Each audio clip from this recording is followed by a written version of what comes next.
Hello, എല്ലാവർക്കും നമസ്കാരം. ഇന്ന് നമ്മൾ കാണാൻ പോകുന്നത് മിക്സിംഗ് ഗ്രാസിനെ കുറിച്ചാണ്.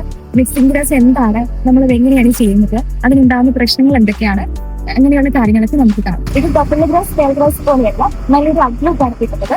നമ്മളിത് പറിച്ചിടാകുന്നതിനേക്കാളും നല്ലത് നമുക്കിത് ഷീറ്റ് ആയിട്ട് തന്നെ വെക്കുന്നതാണ്. മിക്സിംഗ് ഗ്രാസിന് കൂടുതലായിട്ടും ചെതലിന്റെ പ്രശ്നങ്ങളും മഞ്ഞപ്പിന്റെ പ്രശ്നങ്ങളും കുമിളിന്റെ അസുഖവും കണ്ടുവരുന്നുണ്ട്.